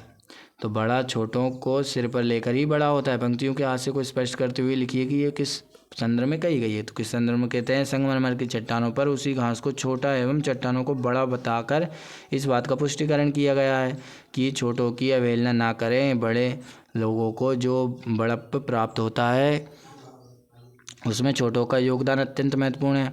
ये बात संगमरमर की इन्हीं चट्टानों के संदर्भ में कही गई है। ठीक है, तो क्या कहा था? बड़ा छोटों को सिर पर लेकर ही बड़ा होता है। हाँ, फिर है भेड़ाघाट के अतिरिक्त मध्य प्रदेश के किसी एक धार्मिक एवं सांस्कृतिक स्थल के बारे में लिखिए। तो हम लिख सकते हैं चित्रकूट के बारे में। क्या लिख सकते हैं? यह एक पौराणिक एवं ऐतिहासिक स्थल है। ये सतना जिले में है। रामायण के अनुसार श्री राम के अनुज भरत राम को अयोध्या लौटने के लिए यहीं मनाने आए थे। ठीक है, यहीं पर श्री राम ने सभी देवताओं की उपस्थिति में अपने पिता दशरथ का अंतिम संस्कार किया था। यहाँ पर कामदगिरी, भरतकूप, गणेश बाग, गुप्त गोदावरी, सती अनुसुईया का आश्रम तथा रामघाट, लक्ष्मण पहाड़ी, हनुमान धारा, आरोग्य धाम जैसे दर्शनीय स्थल हैं। तो ये वहाँ पर बताया गया है। ठीक है, तो ये चित्रकूट में है। तो बस देखते हैं 8 चैप्टर के बारे में। गणितज्ञ और ज्योतिषी आर्यभट्ट। तो आर्यभट्ट के बारे में हमने ये चैप्टर पढ़े थे। तो इसके जो सही विकल्प पूछे जाते हैं वो ये हैं। तो आइए देखते हैं। ग्रह नक्षत्रों को प्रेक्षण करने वाला स्थान क्या कहलाता है? क्या कहलाता है? वेधशाला। ठीक है, ये वेधशाला हमने छठवीं में भी वेधशाला के बारे में पढ़ चुके हैं। निम्नलिखित में से आगत शब्द है तो मशहूर, मशहूर शब्द है। ठीक है, पृथ्वी अपनी धुरी पर चक्कर लगाती है, ये प्रतिपादन सबसे पहले किसने किया था? आर्यभट्ट ने कहा था। ठीक है, पृथ्वी अपनी जो धुरी है उस पर चक्कर लगाती है। जनसामान्य में प्रचलित मान्यता को क्या कहते हैं? क्या कहते हैं? किंवदंती कहते हैं। ठीक है, वैज्ञानिक शब्द में किस प्रत्यय का प्रयोग किया हुआ है? किस प्रत्यय का उपयोग हुआ है वैज्ञानिक में? एक का है ना, तो एक शब्द का जो इसमें आएगा प्रत्यय, मतलब पीछे जो शब्द लगते हैं उसे प्रत्यय कहते हैं और आगे जो शब्द होते हैं उसे हम उपसर्ग कहते हैं। फिर पृथ्वी अपनी धुरी पर खालिस्तान से खालिस्तान की ओर घूमती है, कहाँ से कहाँ तक घूमती है? तो ये आप बता सकते हैं। ठीक है, क्या आएगा इसका? किससे कहाँ से कहाँ तक घूमती है? तो इसका हम आंसर देख सकते हैं, पश्चिम से पूर्व तक घूमती है। ठीक है, पश्चिम से पूर्व तक घूमती है, इसका आंसर हो जाएगा। अब आगे का इसमें देखते हैं। आगे देखिए, आगे क्या हो जाएगा? विरोधार्थी शब्द युग में लाभ के साथ खालिस्तान शब्द प्रयुक्त है, तो क्या? हानि। ठीक है, लाभ के साथ क्या होता है? हानि। विरोध है, उसका मतलब विपरीत है। आर्यभट्टीय पुस्तक की लिपि है, कौन सी है? मलयालम। मलयालम में लिपि, जैसे कि अपनी हिंदी कौन सी है? देवनागरी लिपि। इसी प्रकार ये जो आर्यभट्टीय पुस्तक है ये कौन सी लिपि? मलयालम लिपि है। ये हमने 6th क्लास में भी देख चुके हैं। देखो 6th क्लास में एक चैप्टर था जिसके अंतर्गत बताया गया था कौन सी लिपि है ना, ये सब आता था। ठीक है, आगे देखते हैं। ज्योतिषी विज्ञान का संबंध खालिस्तान से है, तो किससे है? ग्रह नक्षत्र से है। जब चंद्रमा की छाया पृथ्वी पर पड़ती है तब खालिस्तान ग्रहण होता है, तो चंद्र ग्रहण होता है, चंद्र ग्रहण हो जाता है। ठीक है, आगे देखिए, आगे कौन सा प्रश्न आ जाएगा इसमें आ जाएगा। प्राचीन काल में चंद्र ग्रहण या सूर्य ग्रहण के लिए किसे उत्तरदायी माना जाता है? तो राहु नाम के राक्षस को उत्तरदायी माना जाता है। सचिन क्रिकेट खेलता है, बाकी में उद्देश्य और विदेश अटकल लिखी है, तो उद्देश्य क्या हो जाएगा? सचिन है ना, क्या हो जाएगा? सचिन। और विदेह क्या हो जाएगा? क्रिकेट खेलता है। ठीक है, तो ये हो जाएगा। पाठ में आए सूर्य ग्रहण के उल्लेख के स्थान पर दूसरा उदाहरण के समकक्ष भौगोलिक घटना का हो सकता है, तो दूसरा उदाहरण है चंद्र ग्रहण। ठीक है, एक है सूर्य ग्रहण और एक होता है चंद्र ग्रहण। फिर आकाश में स्थित खगोलीय पिंड सूर्य, चंद्र, तारे आदि ये पूर्व पश्चिम की ओर जाते क्यों दिखते हैं? तो पृथ्वी अपनी धुरी पर पश्चिम से पूर्व की ओर घूमती है और इसके साथ हम ही घूमते रहते हैं, इसलिए खगोलीय पिंड पूर्व से पश्चिम की ओर जाते दिखाई देते हैं। ठीक है, फिर लघुत्तरीय प्रश्न। तो आर्यभट्टीय ग्रंथ के बारे में कैसे पता चला था? महाराष्ट्र के विद्वान डॉक्टर भाऊदास जी ने मलयालम लिपि में आर्यभट्ट की ताम्रपत्र पोथियाँ खोजी, फिर इनका विवरण प्रकाशित किया और विश्व जगत का इससे परिचय हुआ। ग्रहण के बारे में प्रचलित लोक विश्वासों के बारे में लिखी। धर्म ग्रंथों में वर्णन है कि राहु नाम का राक्षस सूर्य और चंद्रमा को निगलता है, तब सूर्य ग्रहण या चंद्र ग्रहण होता है। ऐसा प्रचलित लोक विश्वास है, तो लोगों द्वारा बताया गया ये है ना। ठीक है, धर्म ग्रंथों से भी मिलता है ये वर्णन। फिर आप किसी तेज चलती बस में बैठे हैं, तब आपको खिड़की से बाहर की वस्तुएं पीछे भागती क्यों दिखाई देती है? तो जाहिर सी बात है, आपको पता होगा, वे वस्तुएं यद्यपि स्थिर होती किंतु हम जिस बस में बैठे होते हैं वह आगे की गति कर रही होती है, इसलिए हमें वे वस्तु किस तरह जाती दिखाई देती? पीछे भागती हुई दिखाई देती है। विज्ञान के विभिन्न क्षेत्रों के प्राचीन भारत की देन के बारे में लिखिए। तो क्या क्या लिख सकते हैं हम? देखिए, ज्ञान विज्ञान के क्षेत्र में संसार को प्राचीन भारत की सबसे बड़ी देन है। शून्य सहित केवल 10 अंक संकेतों से भी संख्याओं को व्यक्त करना है। फिर है आगे का है दीर्घोत्तरीय। आर्यभट्ट के वैज्ञानिक योगदान के बारे में अपने विचार को लिखिए। तो हम हमारे विचार को बता सकते हैं। ठीक है, क्या आर्यभट्ट वैज्ञानिक थे, उनका क्या क्या योगदान रहा है? तो आर्यभट्ट ने गणित में शून्य का महत्व बताया। ठीक है, त्रिकोणमिति में साइन है ना, साइन होता है ना, कॉस थीटा ये वगैरह। ठीक है, कोसाइन आदि की धारणा। खगोलीय वैज्ञानिक में पृथ्वी का गतिशील होना, सूर्य ग्रहण, चंद्र ग्रहण आदि घटनाओं इन्हीं के साथ ज्योतिष के क्षेत्र में ग्रह नक्षत्रों की भूमिका सहित कई वैज्ञानिक सिद्धांतों का विरूपण किया है। तो इस प्रकार से आप देख सकते हैं, इसमें बहुत सारा आंसर दिया हुआ है, तो आप इसको पूरा पढ़ लीजिएगा और इसको आप अपनी कॉपी में नोट कर लीजिए। 9th है ना, 9 चैप्टर जिसका नाम है बिरसा मुंडा। तो बिरसा मुंडा चैप्टर के अंतर्गत हम पढ़ते हैं, पहला है हमारा इसमें सही विकल्प में आता है मुंडा भाषा में सिंह का अर्थ क्या होता है? तो सिंह, तो बिरसा मुंडा में सिंह को क्या कहते थे? वहाँ के जो लोग थे सूर, सूर कहते थे। ठीक है, इसके बाद आगे आते हैं हम। तो क्या नाम है, आगे का जो प्रश्न रहेगा वो ये रहेगा, सत्याग्रह शब्द का सही संधि विच्छेद क्या है? तो सत्याग्रह शब्द का सही संधि विच्छेद क्या होगा? सत्य प्लस आग्रह, तो सत्याग्रह। तो बी नंबर का जो हमारा आंसर आएगा वो राइट हो जाएगा। फिर आगे देखिए, आगे क्या दिया हुआ है, चेचक फैसले पर ग्रामवासियों को बिरसा मुंडा के विरुद्ध किसने भड़काया था? किसने भड़काया था? तो ये हमारा अंग्रेजों ने, मिशनरियों ने, जमींदारों ने या ओछाओं ने? तो इसका आंसर, राइट आंसर क्या हो जाएगा? सी नंबर का, ओछाओं ने। ठीक है, ओछाओं। फिर आगे आता है जनजातियों के प्रमुख हथियार हैं, तो क्या क्या है? तो इसका आंसर हो जाएगा डी नंबर का, भाला, तीर और कमान। ठीक है, भाला, तीर और कमान है। फिर आगे देखिए क्या है, अदालत द्वारा जारी आज्ञापत्र कहलाता है, क्या कहलाता है? वारंट। ठीक है, वारंट कहलाता है। सी नंबर का इसका राइट आंसर हो जाएगा, वारंट। फिर आता है रिक्तिस्तान पे। रिक्तिस्तान पे दिया गया है, प्रथम स्वतंत्रता संग्राम सन खालिस्तान में हुआ था। तो कब हुआ था ये? 1857 में। कब हुआ था? 1857 में। ठीक है, 1857 में हुआ था। फिर आता है, स्कूल में बिरसा अंग्रेज़ों की करते थे, क्या करते थे? बिरसा जो थे आलोचना करते थे, आलोचना, आलोचना, आलोचना करते थे। ठीक है, तो आगे देखिए 8वें नंबर का जो प्रश्न है उसमें बताया गया है, सामाजिक शब्दों में मूल शब्द है, कौन सा है मूल शब्द? इसमें आ जाएगा समास। ठीक है, समाज जो शब्द है वो मूल शब्द है। ठीक है, समाज। फिर आएगा जड़ी बूटी में प्रयुक्त समास है, कौन सा समास आएगा इसमें? जड़ी बूटी में आएगा द्वंद्व समास। ठीक है, द्वंद्व समाज आ जाएगा। ठीक है, ये द्वंद्व समाज इसमें लिख दिया। फिर आता है 10 नंबर का हमारा प्रश्न आता है, झाड़ फूंक कर इलाज करने वाले लोगों को कहते हैं, क्या कहते हैं? ओछा। ठीक है, ओछा कहते हैं। ये इसका आंसर हो चुका है। अब आइए आगे के प्रश्न देखते हैं। आगे के प्रश्न में हमारा दिया गया है प्रश्नोत्तर, जो कि है अति लघुत्तरीय प्रश्न। अति लघुत्तरीय प्रश्न में दिया हुआ है, उपचार के लिए बिरसा मुंडा जड़ी बूटियों के उपयोग के साथ क्या बताया करते थे?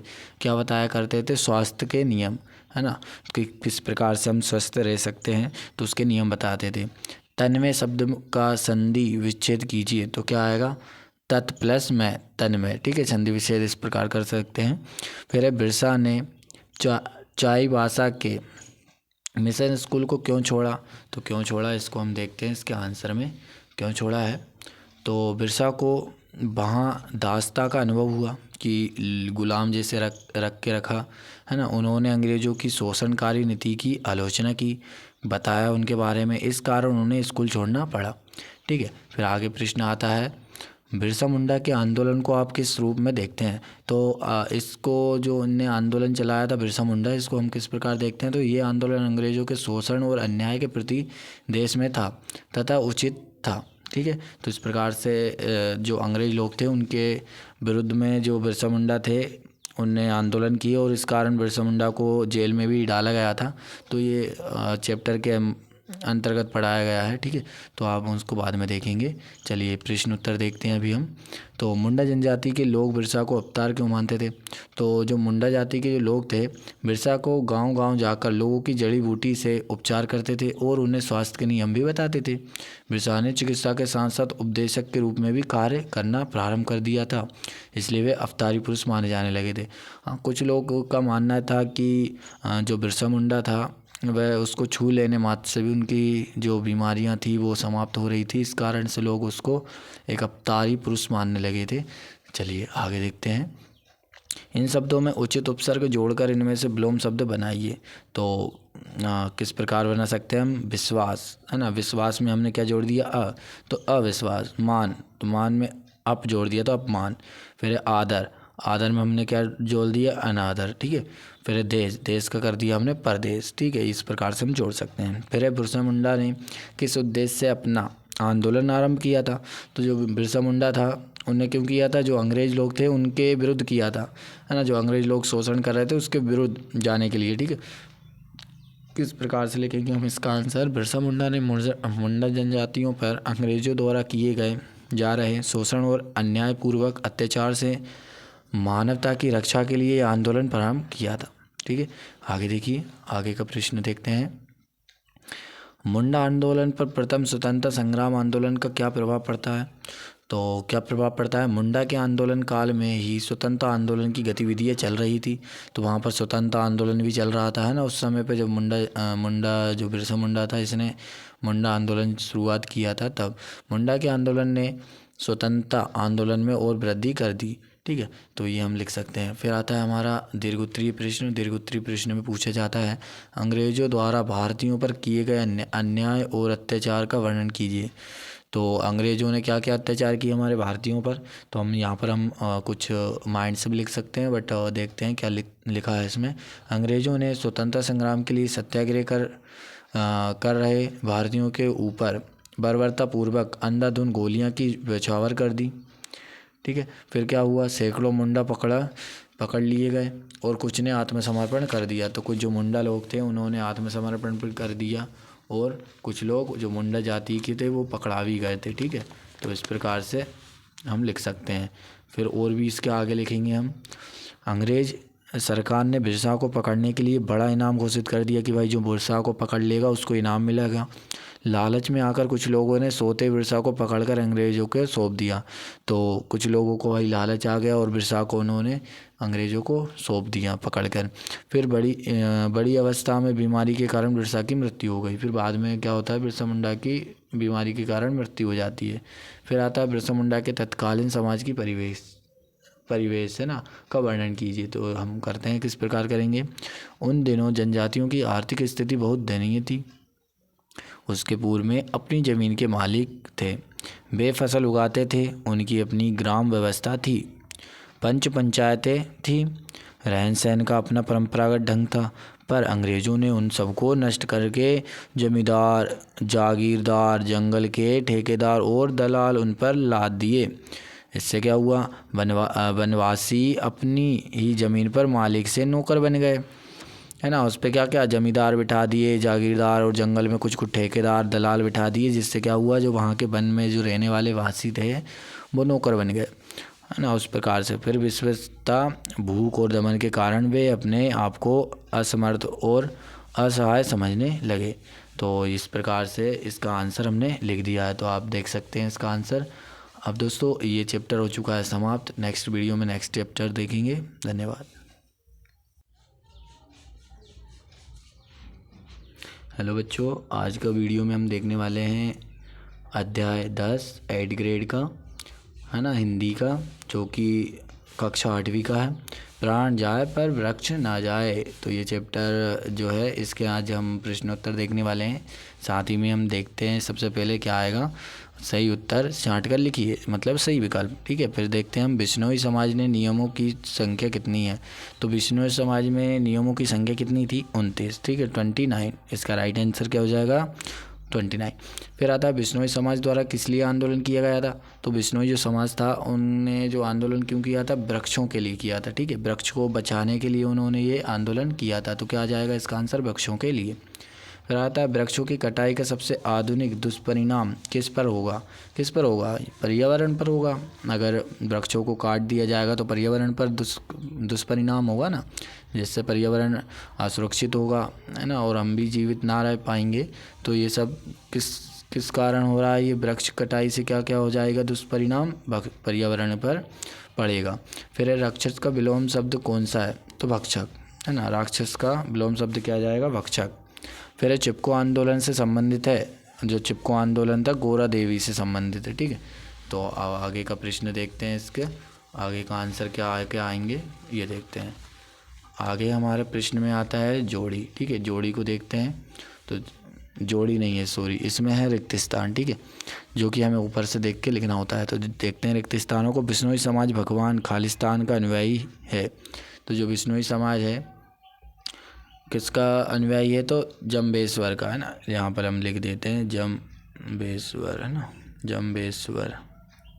जम्बेश्वर लिख दिया। ठीक है, फिर आता है बिश्नोई समाज वृक्षों की रक्षा के साथ साथ खालिस्तान की रक्षा के लिए भी जाने जाते थे। तो किसकी रक्षा के लिए जाने जाते थे, तो हिरणों की, किसकी रक्षा के लिए? हिरणों की रक्षा के लिए जाने जाते थे। ठीक है, इस प्रकार से आप लिख सकते हैं, हिरणों की रक्षा के लिए।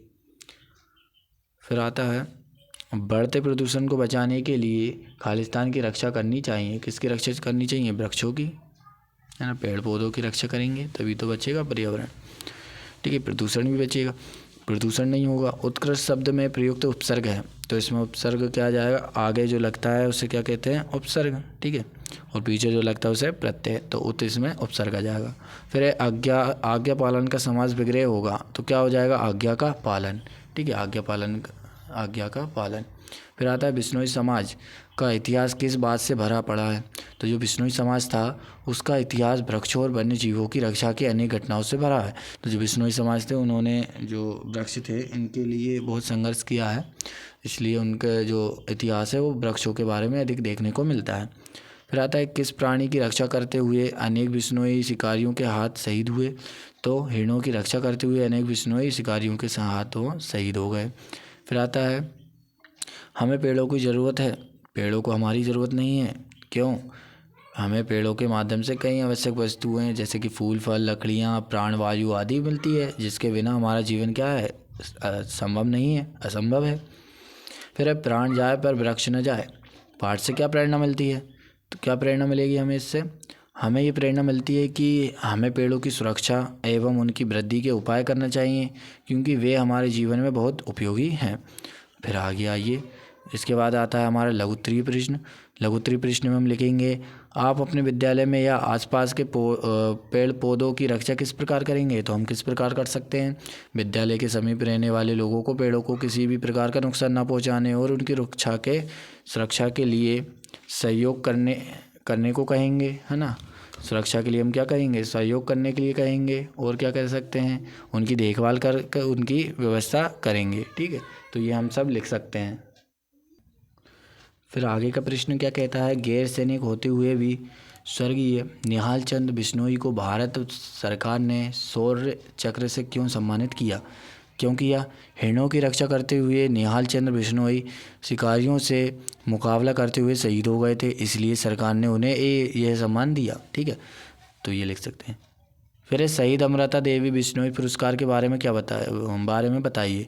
तो शहीद अमृता देवी एवं 362 शहीदों के बलिदान की स्मृतियाँ में वन संवर्धन एवं वन्य प्राणियों की रक्षा के लिए उल्लेखनीय कार्य करने वाली ग्राम पंचायत अथवा संस्था को मध्य प्रदेश का वन विभाग ये पुरस्कार देता है। ठीक है, तो ये पुरस्कार जो वन विभाग होता है वो उनको देता है। ठीक है, मध्य प्रदेश का। फिर आता है अपने आसपास के किसी ऐसे व्यक्ति या संस्था के बारे में उल्लेख कीजिए जिससे पर्यावरण की रक्षा में अपना योगदान दिया हो। तो किसी ने दिया है अपने यहाँ पे, चलिए तो लिखते हैं। हमारे वार्ड के समीप ही एक सज्जन रहते हैं, वे घूमने निकलते हैं तो सड़क किनारे लगे वृक्षों पर राम लिख देते हैं, जिसे देखकर कोई वृक्ष को क्षति नहीं पहुंचाए और पर्यावरण के लिए महत्वपूर्ण वृक्ष सुरक्षित रहे। तो इस प्रकार से आप भी लिख सकते हैं। किसी व्यक्ति को आपने देखा है तो आप उसके बारे में भी लिख सकते हैं या फिर यही लिख दीजिए। ठीक है, उसके बाद आगे का प्रश्न देखते हैं क्या आएगा। दीर्घोत्तरीय प्रश्न है ना, दीर्घोत्तरीय प्रश्नों को देखते हैं। तो दीर्घोत्तरीय प्रश्न में क्या आ जाएंगे? आता है इसमें जिस प्रकार से बिश्नोई समाज के कुछ नियम हैं उसी प्रकार से आप अपने लिए भी क्या क्या नियम बनाएंगे? कोई 5 नियम बताइए। तो हम क्या बना सकते हैं? हमेशा सबसे मधुर वाणी में बोलना चाहिए, पर्यावरण की सुरक्षा करनी चाहिए, सभी के साथ प्रेम पूर्वक व्यवहार करना चाहिए, किसी की भी पूर्ण बातें सुनने के बाद ही किसी पर निर्णय पहुँचाना चाहिए, है ना, पर पहुँचना चाहिए। जैसे कि हम किसी बात को सुने बिना ही हम कुछ भी बोलने लगते हैं, तो पहले पूरी बात सुने फिर उस पर निर्णय किया जाना चाहिए। ठीक है, ऐसा है। और वृद्ध लोगों की सहायता करनी चाहिए, जो बुजुर्ग लोग होते हैं उनकी सहायता हमें करनी चाहिए। फिर आगे क्या प्रश्न है? हमारा लास्ट प्रश्न बचा है 20, है ना। तो इसका क्या आएगा? यदि पेड़ पौधे और वन्य जीव ना होंगे तो हमारे पर क्या प्रभाव पड़ेगा? विस्तार से लिखिए, क्या प्रभाव पड़ सकता है। देखो, पेड़ पौधे और वन्य जीव पर्यावरण को सुरक्षित रखने में महत्वपूर्ण भूमिका निभाते हैं। जीव जंतु का जीवन पेड़ पौधों पर आश्रित है। पेड़ों से ऑक्सीजन लेकर जीव जंतु श्वसन के बाद भी जीवन कायम रख सकते हैं। पेड़ पौधे प्रकाश संश्लेषण की क्रिया द्वारा स्वयं का भोजन बनाते हैं और पृथ्वी के अन्य जीव जंतुओं को भोजन उपलब्ध कराते हैं। पेड़ पौधों को कारण वायुमंडल का संतुलन कायम रहता है और वर्षा भी इनके कारण ही होती है। अर्थात यदि पेड़ पौधे नहीं होंगे तो सभी जीवों का सर्वनाश हो जाएगा। ठीक है, आप ये बात अपने मन से भी लिख सकते हैं या फिर आप इसको भी लिख लीजिए। ठीक है, तो जो पेड़ पौधे हैं हमें उनकी सुरक्षा करनी चाहिए तथा उनको नहीं काटना चाहिए। तो हमारा जो 10वां चैप्टर था प्राण जाए पर वृक्ष न जाए, तो इस पे हमें भी खरा उतरना चाहिए। चलिए तो आगे का चैप्टर हम मिलते हैं नेक्स्ट। प्राण जाए पर वृक्ष ना जाए, तो ये चैप्टर जो है इसके आज हम प्रश्नोत्तर देखने वाले हैं। साथ ही में हम देखते हैं सबसे पहले क्या आएगा, सही उत्तर छांट कर लिखिए, मतलब सही विकल्प। ठीक है, फिर देखते हैं हम बिश्नोई समाज ने नियमों की संख्या कितनी है। तो बिश्नोई समाज में नियमों की संख्या कितनी थी, 29। ठीक है, 29। इसका राइट आंसर क्या हो जाएगा, 29। फिर आता है बिश्नोई समाज द्वारा किस लिए आंदोलन किया गया था। तो बिश्नोई जो समाज था उनने जो आंदोलन क्यों किया था, वृक्षों के लिए किया था। ठीक है, वृक्ष को बचाने के लिए उन्होंने ये आंदोलन किया था। तो क्या आ जाएगा इसका आंसर, वृक्षों के लिए। फिर आता है वृक्षों की कटाई का सबसे आधुनिक दुष्परिणाम किस पर होगा, पर्यावरण पर होगा।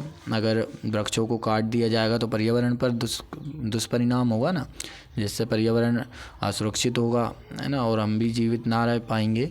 तो ये सब किस कारण हो रहा है, ये वृक्ष कटाई से क्या क्या हो जाएगा दुष्परिणाम, पर्यावरण पर पड़ेगा। फिर राक्षस का विलोम शब्द कौन सा है, तो भक्षक, है ना, राक्षस का विलोम शब्द क्या जाएगा, भक्षक। फिर चिपको आंदोलन से संबंधित है, जो चिपको आंदोलन था गोरा देवी से संबंधित है। ठीक है, तो आगे का प्रश्न देखते हैं, इसके आगे का आंसर क्या आएंगे ये देखते हैं।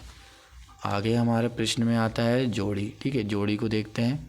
तो जोड़ी नहीं है, सॉरी, इसमें है रिक्त स्थान। ठीक है, जो कि हमें ऊपर से देख के लिखना होता है। तो देखते हैं रिक्त स्थानों को। बिश्नोई समाज भगवान खालिस्तान का अनुयायी है। तो जो बिश्नोई समाज है किसका अनुयायी है, तो जम्बेश्वर का, है ना। यहाँ पर हम लिख देते हैं जम्बेश्वर, है ना, जम्बेश्वर लिख दिया। ठीक है, फिर आता है बिश्नोई समाज वृक्षों की रक्षा के साथ साथ खालिस्तान की रक्षा के लिए भी जाने जाते थे। तो किसकी रक्षा के लिए जाने जाते थे, तो हिरणों की। किसकी रक्षा के लिए, हिरणों की रक्षा के लिए जाने जाते थे। ठीक है, इस प्रकार से आप लिख सकते हैं, हिरणों की रक्षा के लिए। फिर आता है बढ़ते प्रदूषण को बचाने के लिए खालिस्तान की रक्षा करनी चाहिए। किसकी रक्षा करनी चाहिए, वृक्षों की, है ना, पेड़ पौधों की रक्षा करेंगे तभी तो बचेगा पर्यावरण। ठीक है, प्रदूषण भी बचेगा, प्रदूषण नहीं होगा। उत्कृष्ट शब्द में प्रयुक्त उपसर्ग है, तो इसमें उपसर्ग क्या आ जाएगा, आगे जो लगता है उसे क्या कहते हैं, उपसर्ग। ठीक है, और पीछे जो लगता है उसे प्रत्यय, तो उत इसमें उपसर्ग आ जाएगा। फिर आज्ञा पालन का समास विग्रह होगा, तो क्या हो जाएगा, आज्ञा का पालन। ठीक है, आज्ञा का पालन। फिर आता है बिश्नोई समाज का इतिहास किस बात से भरा पड़ा है। तो जो बिश्नोई समाज था उसका इतिहास वृक्षों और वन्य जीवों की रक्षा की अनेक घटनाओं से भरा है। तो जो बिश्नोई समाज थे उन्होंने जो वृक्ष थे इनके लिए बहुत संघर्ष किया है, इसलिए उनका जो इतिहास है वो वृक्षों के बारे में अधिक देखने को मिलता है।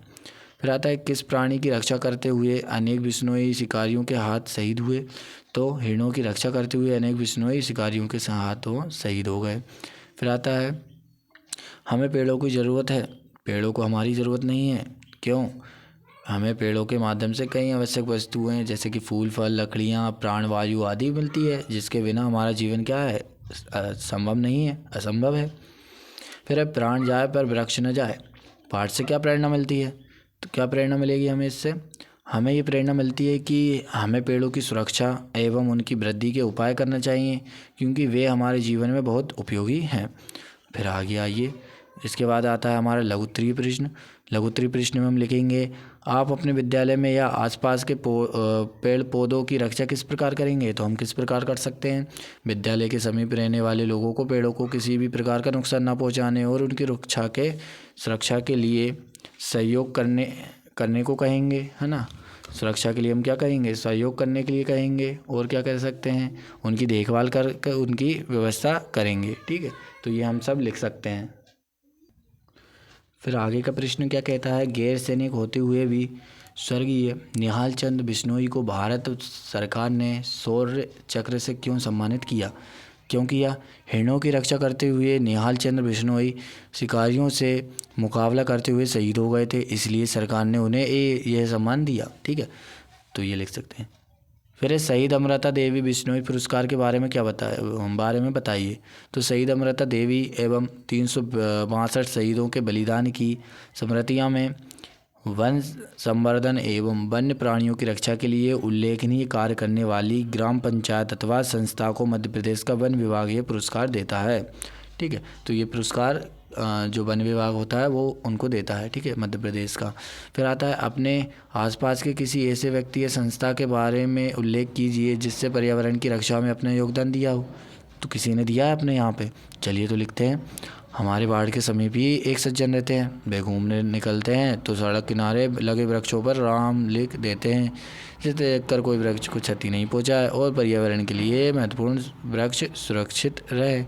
तो इस प्रकार से आप भी लिख सकते हैं। किसी व्यक्ति को आपने देखा है तो आप उसके बारे में भी लिख सकते हैं या फिर यही लिख दीजिए। ठीक है, उसके बाद आगे का प्रश्न देखते हैं क्या आएगा। दीर्घोत्तरीय प्रश्न है ना, दीर्घोत्तरीय प्रश्नों को देखते हैं। तो दीर्घोत्तरीय प्रश्न में क्या आ जाएंगे, आता है इसमें जिस प्रकार से बिश्नोई समाज के कुछ नियम हैं उसी प्रकार से आप अपने लिए भी क्या क्या नियम बनाएंगे। कोई 5 नियम बताइए। तो हम क्या बना सकते हैं, हमेशा सबसे मधुर वाणी में बोलना चाहिए, पर्यावरण की सुरक्षा करनी चाहिए, सभी के साथ प्रेम पूर्वक व्यवहार करना चाहिए, किसी की भी पूर्ण बातें सुनने के बाद ही किसी पर निर्णय पहुंचाना चाहिए, है ना, पर पहुंचना चाहिए। जैसे कि हम किसी बात को सुने बिना ही हम कुछ भी बोलने लगते हैं तो पहले पूरी बात सुने फिर उस पर निर्णय किया जाना चाहिए। ठीक है, ऐसा है। और वृद्ध लोगों की सहायता करनी चाहिए, जो बुजुर्ग लोग होते हैं उनकी सहायता हमें करनी चाहिए। फिर आगे क्या प्रश्न है, हमारा लास्ट प्रश्न बचा है 20, है ना। तो इसका क्या आएगा, यदि पेड़ पौधे और वन्य जीव ना होंगे तो हमारे पर क्या प्रभाव पड़ेगा। विस्तार से लिखिए क्या प्रभाव पड़ सकता है। देखो, पेड़ पौधे और वन्य जीव पर्यावरण को सुरक्षित रखने में महत्वपूर्ण भूमिका निभाते हैं। जीव जंतु का जीवन पेड़ पौधों पर आश्रित है। पेड़ों से ऑक्सीजन लेकर जीव जंतु श्वसन के बाद भी जीवन कायम रख सकते हैं। पेड़ पौधे प्रकाश संश्लेषण की क्रिया द्वारा स्वयं का भोजन बनाते हैं और पृथ्वी के अन्य जीव जंतुओं को भोजन उपलब्ध कराते हैं। पेड़ पौधों को कारण वायुमंडल का संतुलन कायम रहता है और वर्षा भी इनके कारण ही होती है। अर्थात यदि पेड़ पौधे नहीं होंगे तो सभी जीवों का सर्वनाश हो जाएगा। ठीक है, आप ये बात अपने मन से भी लिख सकते हैं या फिर आप इसको भी लिख लीजिए। ठीक है, तो जो पेड़ पौधे हैं हमें उनकी सुरक्षा करनी चाहिए तथा उनको नहीं काटना चाहिए। तो हमारा जो 10वां चैप्टर था प्राण जाए पर वृक्ष ना जाए, तो इस पे हमें भी खरा उतरना चाहिए।